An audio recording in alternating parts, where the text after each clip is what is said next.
Oh, sorry. We had a couple things we had to finish up. But,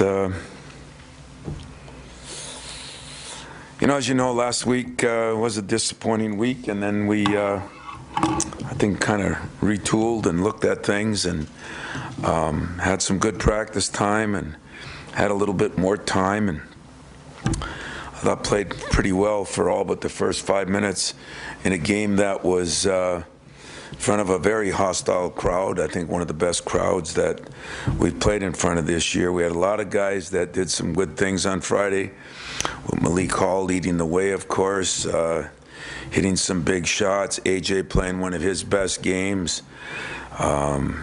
Joey hit the big free throws and rebounded the daylights out of the ball. And believe it or not, even though Gabe was 1 for 7, we felt like defensively and rebounding, he maybe played one of his best games in that respect. So we got a lot of good play at a lot of people. Had a decent practice on Sunday when we get back, but another big challenge in Illinois. And I think the problem's going to be for all fans and media is, before it's all said and done, I think you'll see the teams where they belong. But the road to get there, and Illinois is one. They're a very, very good team coming off a pair of losses, but they had a tough loss to Purdue and then a loss to Maryland, where Maryland played very well. Sometimes it's about the matchups, but they also play without Kofi.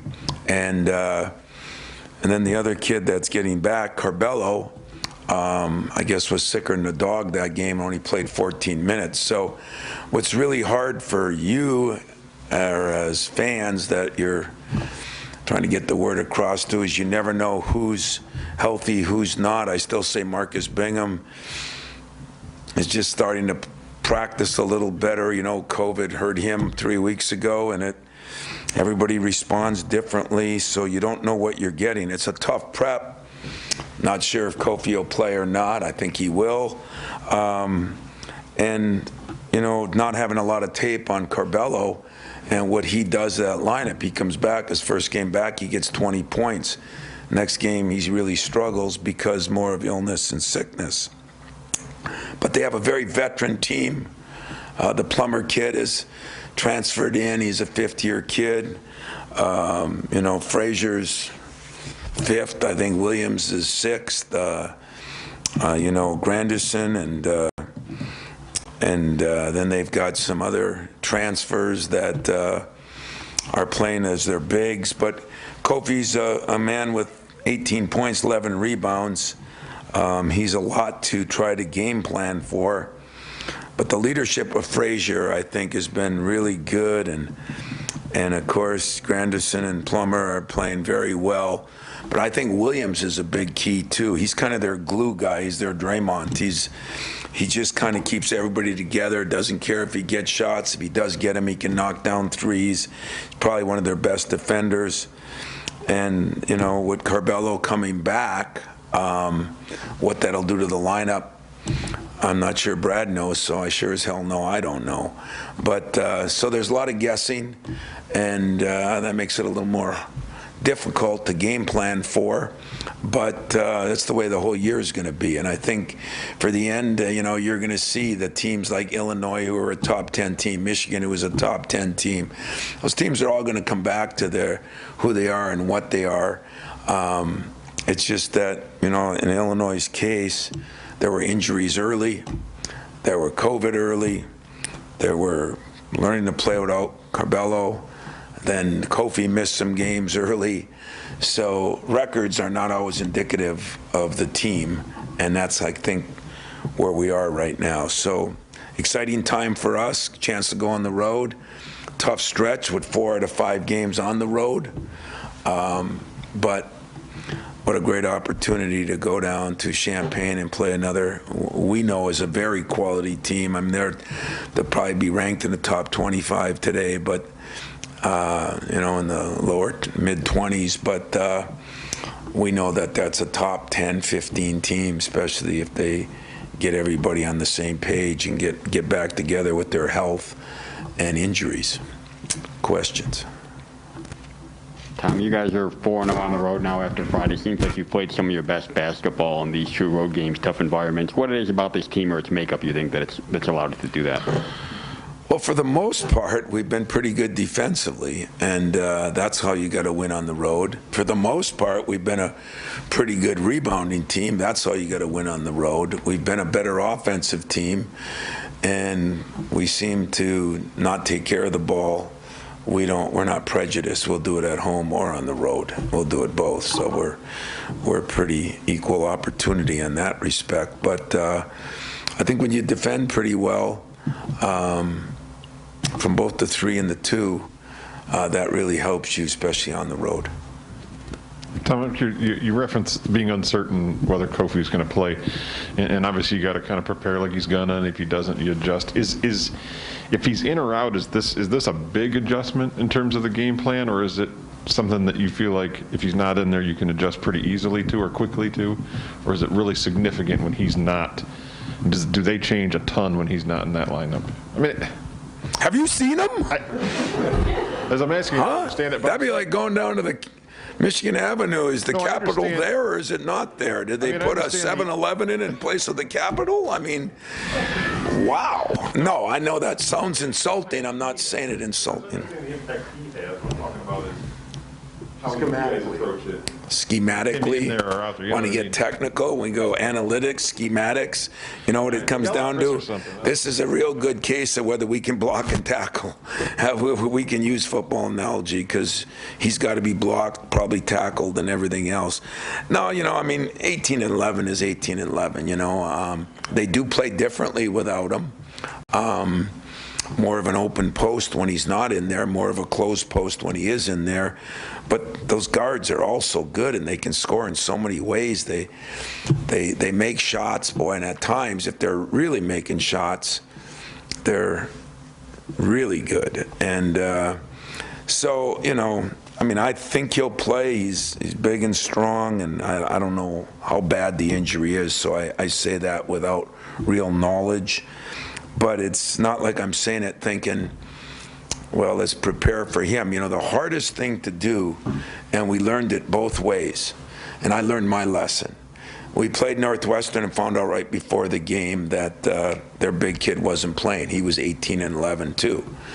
And I think that hurt us, because I think our guys said, well, so we go to Wisconsin, we find out that Wall may not play. So I addressed that before we even went out on the court the first time, as soon as I found it out. The other one I waited till game time because I wasn't sure. And I just said, we learned a lesson last week. Don't worry about who's playing. Worry about what we got to do. And this week, we're not going to be that stupid, because that's what we were. That hurt us. And so this game, the problem is, you got 2 key players, and I know Corbello's going to play, at least I'm 99% sure, but how does he play now? I watched him at the beginning of the year, and he was out for 12 games or whatever, 10 games, and then I watched him against Purdue, and he was like all-star guard, and then I watched him against Maryland and was a little disappointed in how he played, and then I found out that he had a high temperature and had been sick, and not with COVID, I don't think, just the flu, but was sicker than a dog. So that's what's so hard. And how will they play with him? What does that mean for Frazier? Are they going to go real small and go with 3 6-foot guards and that can all handle it and shoot it?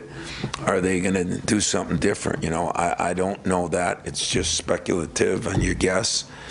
But we are going to try to prepare for both. But I said we do got to prepare more for us. And, we're going to do what we're going to do. We're going to make a couple adjustments if Kofi's in there. That's easier said than done, and a couple adjustments if he's not in there. But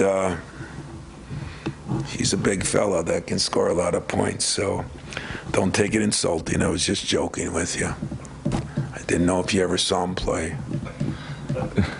Now, Tom, speaking of guys impacted by that, Marcus Bingham is somebody who will be impacted by Kobe's presence. And I think for a lot of the year, as he did well against good matchups, we're sort of waiting to see how he'd do against something like that. What did you see when you watched the film back from Wisconsin? And are you still intrigued by how he'll handle something like that if Kofi's playing? That's a good word. I am intrigued by it. You know, he actually had maybe as good a practice, both mentally and physically, the other day. I mean, he was really into knowing what was going on. I mean, it's not been an easy run for him, and yet, in fairness, I do think, as we've talked to him and looked at things, you know, I do think he's a guy that COVID was not helpful to. Not an excuse, just a fact. He just didn't have the same energy. He was rebounding, blocking shots. But he is coming back around, and I think that'll be a big key. He's got size, he's got length on him. You know, and Kofi is not like he's running around a lot, but we got to do a team job on him, not an individual job. On the other side of it, we think Mark can score on him. It's not like Kofi is a big shot blocker in that, so we got to go at him too a little bit and see what we can do there. With those maybe first 5 minutes, and I think you had 6 turnovers in the first 10 minutes in that game. Five in the first 6.5. Yeah. What was it the last maybe 25 minutes of that game or 30 minutes of that game that allowed the guards particularly, but everybody to kind of maybe minimize those and get things moving? You know, it's funny you asked that question, because we talked about some poor starts. And so I said, let's go back and look at the first 6 minutes of the Wisconsin game. And we did. I think we had 5 turnovers. Marcus hit an inside-out 3. We had a good shot on the wing and maybe 1 bad shot. So you add all those things in, and we felt like we had 2 opportunities to score the first 7 or 8 possessions. I mean, that's ridiculous, you know? And you know, the turnovers, you know, for some reason, I don't know if guys are too hyped, trying to do too much. You know, Gabe's trying to go between his legs and do things. Then we didn't come up on a swing play, and they picked that off. A little bit Joey's fault too, and we just there's always something. There's an offensive foul, but to play that many possessions and not really have many chances to score. That's what we're trying to correct. So we've, again, showed a lot of film, tried to look at how ridiculous some of them are. And when we did settle down, you saw a much better and much more efficient offensive team. I didn't think we ran like we're capable. We did for a little bit, but we didn't sustain that. And that's what we're working on, improving on the turnovers, improving on the rebounding. It wasn't because the rebound totals were like they were. It was we did a better job grading out, meaning did we go to the offensive boards? Yes. Did we cut out people? Yes. So we did a better job in that area, and that's what you got to do. Tom, when you, obviously this point of the year, when you go into a game against Wisconsin and you're able to hold off that late rally by the Badgers, come back, you go on a 7-0 run, what did you learn about your team maybe and how that helps you going forward in this season, especially in road games in the Big Ten? You know, it was funny because the second half, I felt like we were in control the whole half, even when they cut it. I mean, everybody's going to make a run. They're going to make a run.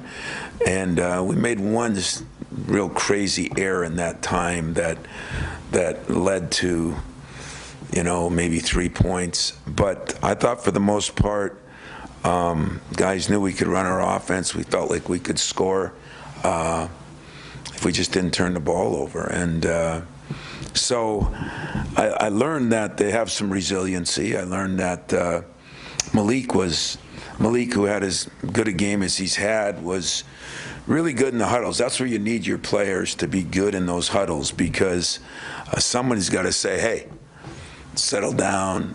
We need a bucket here. Let's get the best shot. When the coach says it, that's what the coach always says. When a player says it, I thought Malik did a great job for us during that period of time. Tom, we talk about depth being your greatest asset. Can you recall a game where maybe you outscored a team 43-7 off the bench? a top 10 team, and is that something that's going to be even more important down the stretch as injuries and illness comes in? Yeah, you don't know, because if injuries and illness comes in, it definitely will be. But if they don't, or they don't on the opponent, and now you're playing your best five like some of these teams are doing. I mean, Illinois is playing 4 guys 30-some minutes a game. That can work both ways, I guess. But I think in the atmosphere we're in right now, with the number of people getting either sick or hurt, and you wonder all these injuries, I don't know. I've never seen so many injuries, too, but that's in pro ball, college balls, because people are bigger, stronger, faster, because people are worried about their NIL or their pro careers. I don't know, why people, but there seems to be a lot more people out. So I think our depth is important. The surprise in that game, I think every guy that played scored a point, and that doesn't happen all the time either. So we're sharing the ball. We're moving the ball a little bit better. We've got different guys that can score it. And the guy that maybe struggled shooting the best, and for me, is our best shooter, and that's Gabe. So I think he'll bounce back from that, and then it'll be an advantage for us, I think, before it's all said and done. But it is amazing. Some teams are going with an iron 5 or 6, and I think that can really affect you. And we're trying to tell guys like Pierre and Marty to be ready, because one guy gets injured and it changes everything, or one guy gets sick and it changes everything so much. And I'm telling you, that is a hard thing in scouting teams right now, is figuring out or looking at win-losses, or listening to, sometimes we'll try to read up on people, and everybody has a different perception, and so many times it could be COVID, injuries, or other things. Tom, we talked the other day about AJ, deservedly so, how well he played, but I feel like we kind of missed that second half, the way Tyson played. It seemed like he bounced back really well, got to the hoop a couple times. Yeah. I assume you got to feel pretty good about where those guys are together right now at this point. It's a double-edged sword. I think they both can come at a two-headed monster, if you want to look at it that way. And I think we have that there. We have it at the 4. We look at, Joey, how did he play? Again, Joey grades out better and made big free throws, is shooting 90% from the line or something, high 80s. But he had 7 points, but he had 11 rebounds. So Malik had 14 points, but he had 7 or 8 rebounds too. I think we had 20-some points and almost 19 rebounds between them. I think that's the way it can be for AJ, and they're different kinds of players. One's bigger and stronger, one's a little quicker, gets to the hole, one's a phenomenal passer, one's phenomenal with the ball. I think they both could be great defenders. I think right now AJ's working on that off-ball defense, but you are right, Tyson played very well in the second half of that game and did some good things. And for the first time in a while, we played those two together a little bit more too, which you might see more of as AJ starts playing better and better and better, because Tyson's the better shooter. AJ has spent some time in the gym working on his free throws, as you can only imagine. That has improved greatly in the last couple of games. So what you emphasize, what you get, and it doesn't change, never has. But you kind of hope it's player emphasizing, not always coach emphasizing. With those turnovers in the first half, the other side of that was you guys defended at a really high level at that point. I guess when you have, how much does that piece help to maybe offset some of those issues? And even looking back at the second half, how did you feel they defended, even though Wisconsin maybe hit some tough shots? Yeah, that was amazing, because would they score like 46 points in the second half, which is, you'd think you'd be upset about it.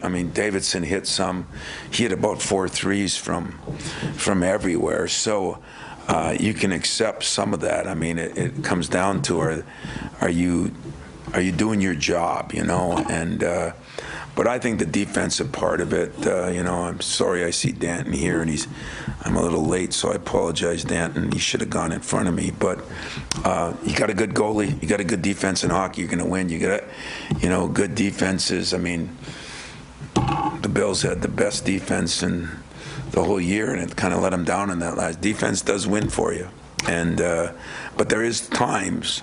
We saw it last night. If you watched a little football, I think you saw it in our game at Wisconsin, when good offense trumps good defense. It usually doesn't consistently do that, but the great ones, good offense can sometimes hurt good defense, and I think our defense consistently, I think we're 1 or 2 in the league, both in the 3-point and the total. And what we weren't doing, even though we were a decent rebounding team, we weren't finishing our defense and letting teams offensive rebound. We corrected it for 1 game. It's consistency that'll tell the story whether we're going to be doing that on a regular basis. Anything else, guys? Please. Sorry, Denton, but thanks. See you guys that are going.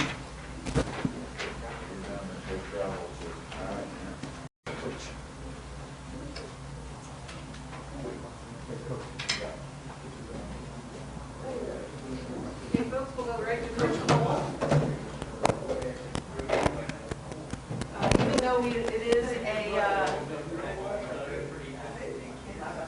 Even though it is a bye week for us, we'll still have some player availability tomorrow. Look for that about 3:30-ish. So you might want to be there a few minutes before that, but we will make some players available after practice. So to look at the bye week and what that might do for us as we head into a pretty busy February coming up on us. Turn it over to Coach Paul.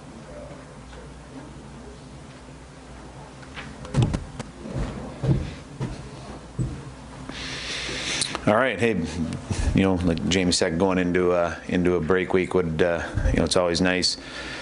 We did going into Christmas break there. We got a big win at Notre Dame, and look to try and do something like that going into it, because you always, you feel better actually when things go well. And I thought our guys actually played a very, very good hockey game on Saturday night, and just didn't get on the right side of it, but there was an awful lot of good things, and so going into this week, you got to find ways to motivate and find ways to get things moving forward. And there's definitely a ton of positive things, and we did some things against a very good hockey team that we hadn't done all year, and in a lot of ways might have been our most complete game we played. And that's, as Izzo was just saying, hey, the nature of the game, the enemy gets a vote and the goalies on the other team get 2 votes. So, hey, we'll deal with that, and obviously not happy with where we're at, but this does give us a week to keep working on some things, and you play, you don't rise to the level of the competition. You fall to the level of your training, and it gives us a good chance to train this week. So we'll get at it, and the guys will work hard, and we'll be ready to roll heading into Minnesota next week.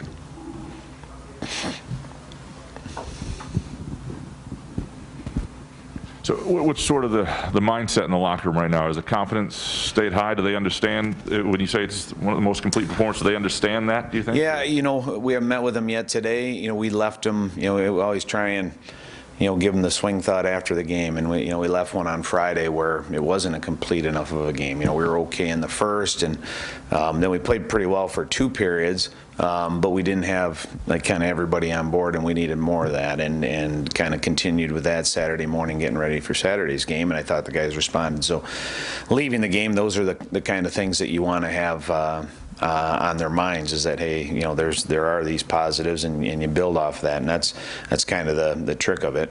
But you still have to have that.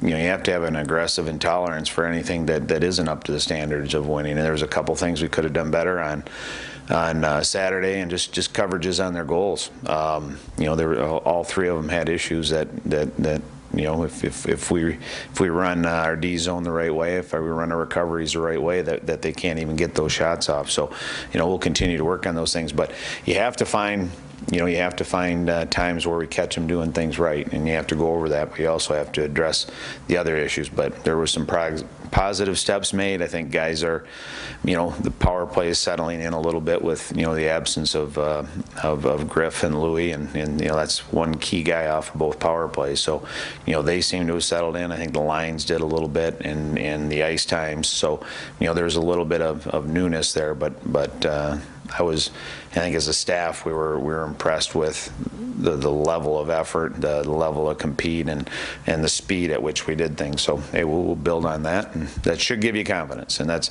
hey, good athletes figure out ways to get confidence out of situations like this, and good coaches help the guys do that.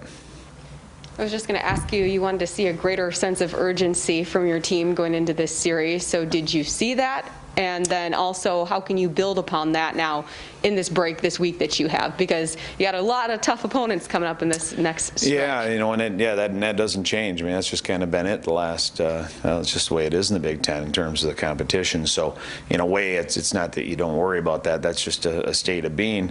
But I did, in terms of we wanted a more complete game. We wanted, a little more physicality from all the guys. Excuse me. And I thought we got a little bit more of that. It's still not perfect, but I hope that, at least in looking at it and going through it with the guys, and again, we'll do that a little bit later this afternoon, that proven something to themselves, that how hard they can play, and in the staff, we keep saying, hey, we've seen this, and we see it all week long in practice, and it's great to be a great practice player, but we need great game players, and that's that constant effort, and it's every shift. And if the other team comes out of your building with any points, you have to exact a price out of them. Like it has to cost them something to get through our team. And I think, again, hopefully they felt that way after that game. That was, for us at least, should be a step forward, and it's how we respond to that. But slowly we've been making a little bit of progress the last few weeks, and it would have been nice, obviously, to get something out of that. But we talked to the guys about that. You play hard from the drop of the first puck to the last whistle, and even with 7/10 of a second left in the game of a 3-2 game, a goalie pulled offensive zone face-off. We got one directed towards the net. You know what I mean? The guys battled. And that's what you want. You want to feel like, hey, we just ran out of time, and hopefully that's where they're at.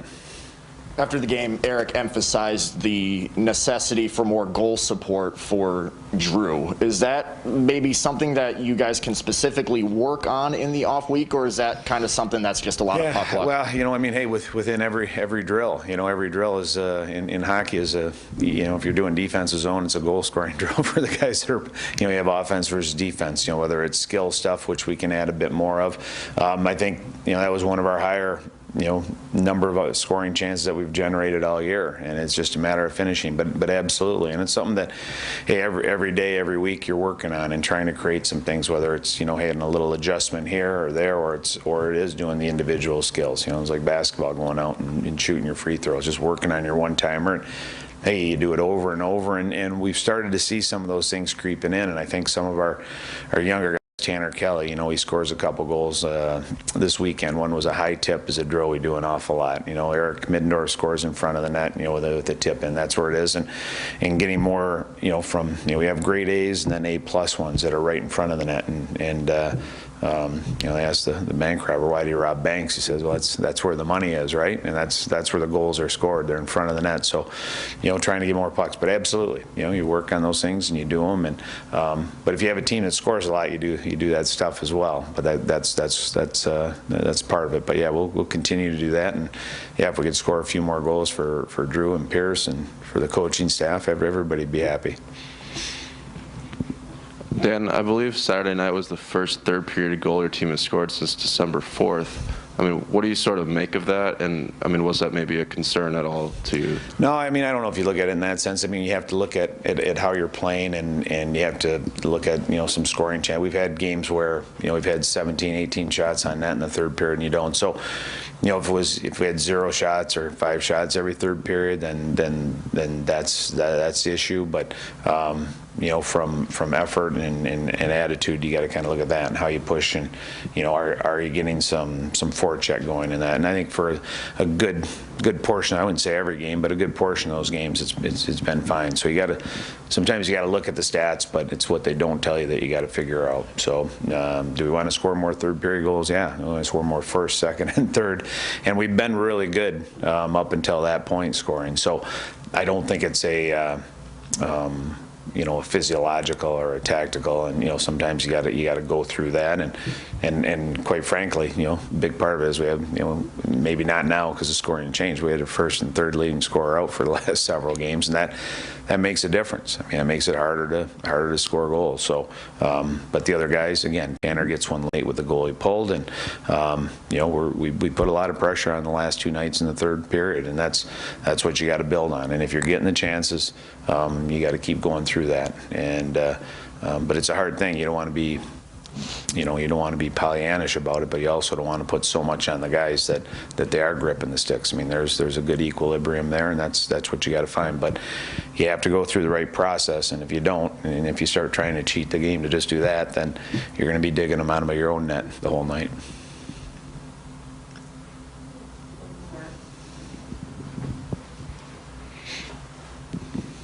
Throughout this stretch, have you noticed at all any of the guys kind of calling each other out or getting on each other a little bit more, or if they see something that they like or don't like? Have you noticed any of that throughout this losing streak that you have? Well, no, you know what? I think our group is pretty good, and I think they've been good all year about holding each other accountable. And if they don't like something in practice, and that's, Iz was saying that earlier, if you have the huddle, it means an awful lot more coming from the players. So there's a right way to do it and a wrong way to do it. But no, I haven't sense that there's a big change with that.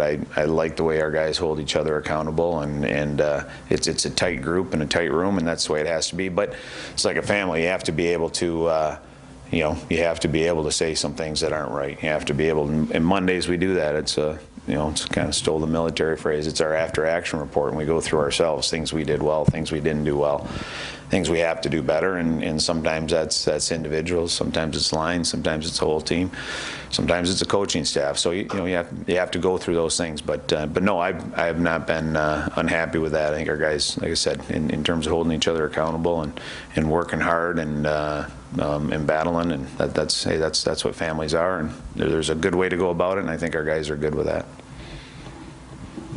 Dan, this is obviously not really something out of your control, but do you sort of feel like this week off is coming at, not necessarily week off, but week off of games is coming at maybe a good time with 6 straight losses and some injuries starting to amount? I don't know. I mean, you have your schedule, and I guess if we just won our last 6, then you got to approach it, hey, this is a great time to get rested and recharged. And if you're in the situation we're in, then you say, hey, this is a great time to get rested and recharge and work on some things. So you have the schedule. You always need to optimize your schedule and where you're at. And hey, this does give us a little bit of chance to heal up a bit, but we also don't want to back off on, like I said, on our training level. So we'll make those things clear. But hey, our job is to, logistically take advantage of the situation. And this is a weekend we have off, so we'll be able to put a lot of good work in, and we don't have to travel. We don't have to have the wear and tear in our bodies, and we'll get better today, and we'll get better this week. In a college hockey big picture, with your experience with USA Hockey, can you talk about the upcoming Olympics? And it's been some years since college hockey players left to go play in the Olympics. But just kind of what does that do for college hockey with the absence of the NHL this year? And with your experience with USA Hockey, what does it do to also raise the visibility of what's happening in the college game? Yeah, well, I happen to be, I was at several of the games at the 80 Olympics. I was in Lake Placid with my dad, and so I have a fondness for the college players and the amateurs playing in the Olympics. I really like seeing all the best players in the world. That's really cool. But hey, we've got the Canada Cup or the World Cup, whatever they call it now. We have World Championships where you can get some of that. So personally, I kind of like having the amateurs playing. I think it's kind of a neat thing, and you get some better stories out of it. And I do think college hockey has come such a long way. And if you go back just a little bit, before the NHL guys started going all the time, the growth that we've made and the number of college guys that are in the NHL now, and this being a path moving forward, I think it's a great showcase for us. So. I guess that being the case, I like seeing it. I kind of liked it when we had the standing national team, or the team that got together for a whole year. And when my best friends, Kevin Miller, went through that with the '88 team, and he left us during his senior year. But I mean, I think it's a really cool thing for those guys to go through, for the country to go through, and it's great for college hockey. So I think hopefully it all works out. We're all knocking on wood there, but I think for college hockey, it's a huge plus.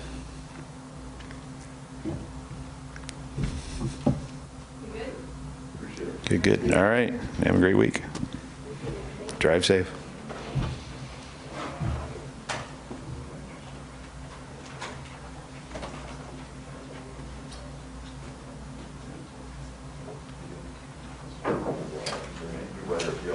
Right.